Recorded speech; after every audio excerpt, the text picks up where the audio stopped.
அத்தியாயம் 11. அமுதக்கல்வி. மனிதன் தன் வாழ்நாளில் பல பொருள்களை அடைய வேண்டியுள்ளது. இவற்றுள் மிக மிக உயர்வானதும் மிக்க மதிப்பு மிக்கதும் கடவுளின் கருணையை, அதாவது இறைவனின் அன்பை பெறுவதுதான். அந்த இறை அன்பு அசைக்க முடியாத சாந்தியை அல்லது அக அமைதியை அடைவதற்கு தேவையான மாபெரும் விவேகத்தை அருளும். ஒவ்வொருவரும் தன்னிகரில்லா தெய்வீகத்தின் உண்மையான இயல்பை புரிந்து கொள்ள முயல வேண்டும்.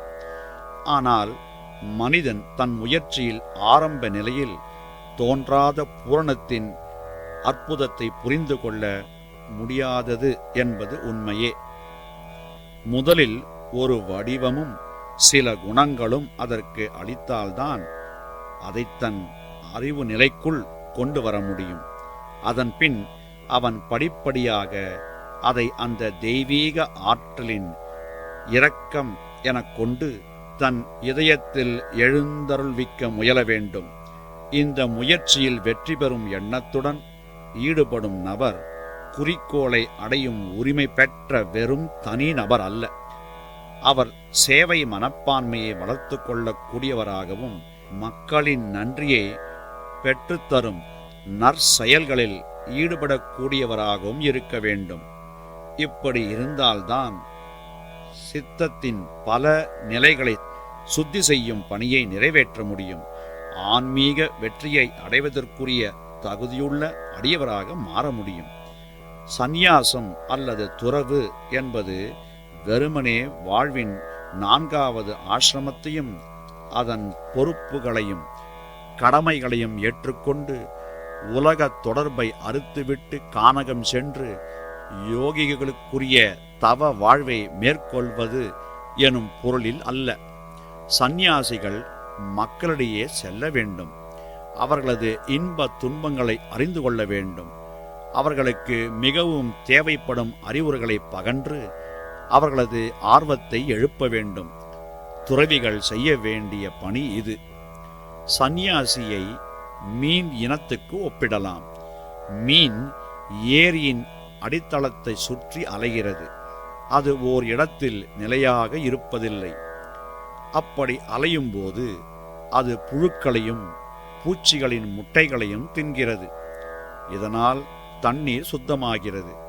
அதைப் போலவே சந்நியாசியும் நாட்டின் மூலை முடுக்குகளுக்கெல்லாம் பயணம் செய்ய வேண்டும். தான் போதித்தபடி உதாரண புருஷனாக திகழ்ந்து சமுதாய தீமைகளை களைந்து சுத்தம் செய்ய வேண்டியது அவரது கடமை. அவர் தனது போதனைகள் மூலம் சமுதாயத்தை தீய நடவடிக்கைகளிலிருந்து, கெட்ட மனோபாவங்களிலிருந்து விடுவிக்க வேண்டும். தனது கிளைகளை விரிவாக்க படரவிட மரத்தால் இயலும். ஆனால் அதன் வேர்களுக்கு நீர் ஊற்றினால்தான் கிளைகளில் பூ மலரும். அதற்கு மாறாக கிளைகளுக்கும் மலர்களுக்கும் கனிகளுக்கும் நீர் ஊற்றினால் மரம் வளருமா? கிளைகள் பறந்து விரியுமா? வளமான அமைதியான சமுதாயத்தின் வேர்களாக ஈடுபாட்டுடன் செயல்படல், அர்ப்பணித்தல் ஆகிய இயல்புகள் உள்ளன. எனவே கல்வி திட்டம் இந்த இயல்புகளை மேம்படுத்துவதாகவும் வலுவூட்டுவதாகவும் இருக்க வேண்டும். அலுவலக பொறுப்பில் இருப்பவர்கள் அதிகாரிகள் என அழைக்கப்படுகின்றனர். அந்த சொல் மிக மோசமான எதிரி, அதாவது அதிக அறி என்னும் பொருளையும் தரும். உண்மையான அதிகாரி எச்சரிக்கையுடன் இப்படிப்பட்ட சூழலை தவிர்த்து தன் பொறுப்பில் உள்ள மக்களுக்கு சேவை செய்ய அந்த பதவியை பயன்படுத்த வேண்டும்.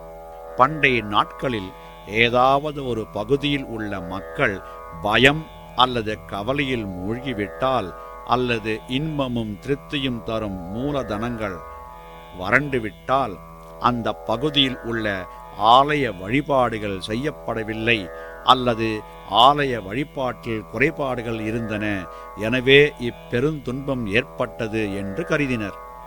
அகத்தில் சாந்தி நிலவ அவர்கள் அத்தகைய தவறுகளை தேடி பிடித்து சரிபடுத்த முயன்றனர்.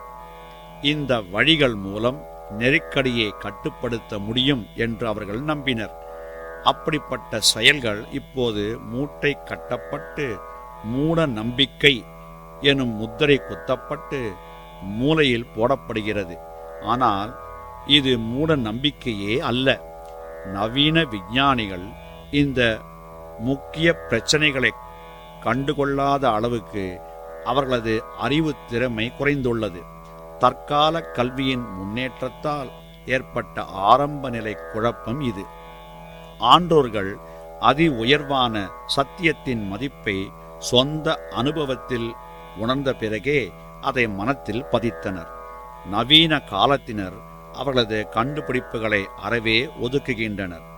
நாகரீகமடைந்த நாடுகள் என பறைசாற்றிக் கொள்ளும் நாடுகளில் காட்டு மிராண்டித்தனம் வளர்வதற்கு இதுதான் காரணம். பலர் இந்த உண்மையை ஏற்றுக்கொள்வதில்லை. ஒவ்வொரு உயிரினமும் இன்பத்துக்காக இயங்குகிறது. அது துன்பத்தை விரும்புவதில்லை. சிலர் சொத்துக்களை சேர்த்தால் இன்பம் கிட்டுமென்றும், சிலர் தங்கங்களை சேர்த்தால் இன்பம் கிட்டுமென்றும் நம்புகின்றனர். சிலர் ஆடம்பர பொருட்களை குவிக்கின்றனர். சிலர் வாகனங்களை சேர்க்கின்றனர். அவரவர் விரும்பும் பொருள் கிட்டிவிட்டால் அது இன்பம் தரும் எனும் எண்ணத்தில் அதை அடைவதிலேயே குறிக்கோளாக உள்ளனர். ஆனால் இன்பம் எங்கிருந்து கிட்டும் என்பதை அறிந்தவர்கள் ஒரு சிலரே. இன்பம் மூவகைப்படும். முதலில் நஞ்சாக இருந்து பின் அமுதமாக இருப்பது ஒரு வகை. இந்த இன்பம் ஆத்ம விழிப்புணர்வு மூலம் பெறப்படுகிறது. இது சாத்வீக இன்பம். அதாவது ஆரம்ப சாதனைகளான சமம், தமம் முதலியவை.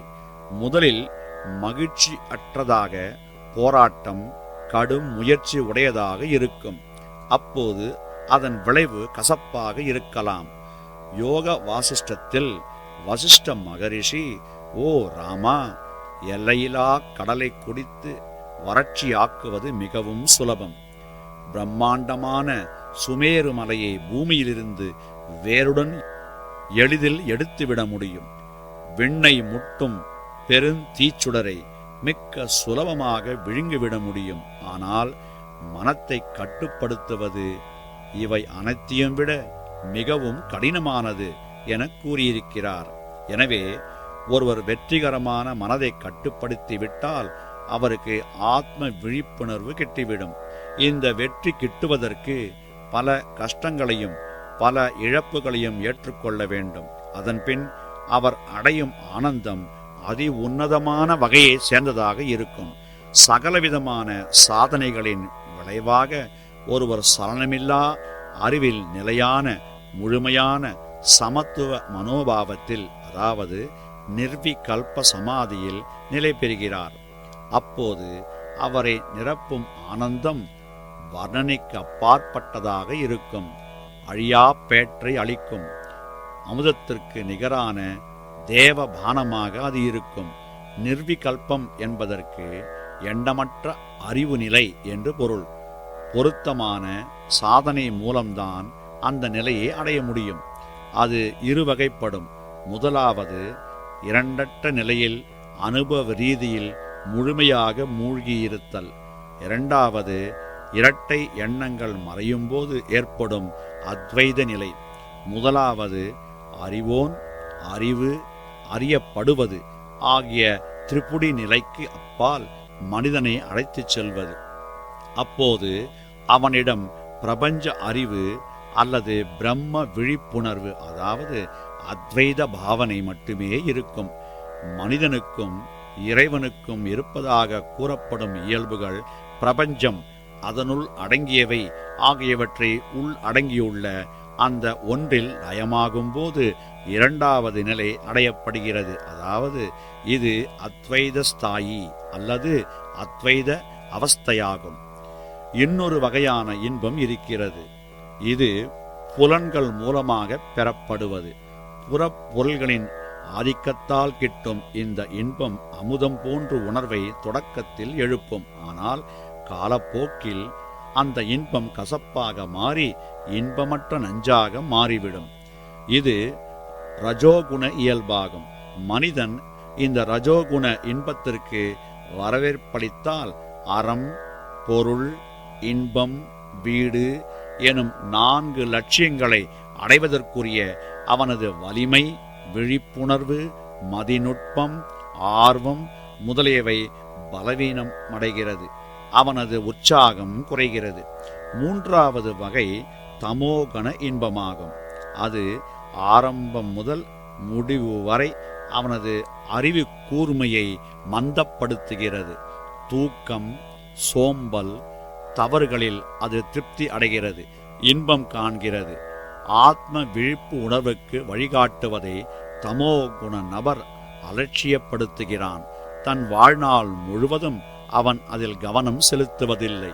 எனவே மனிதன் சாத்வீக மகிழ்ச்சியை அடைவதற்கு வழிகாட்டி மனத்திற்கும் புத்திக்கும் அறிவுரை பகரக்கூடியதே உண்மையான கல்வியாகும்.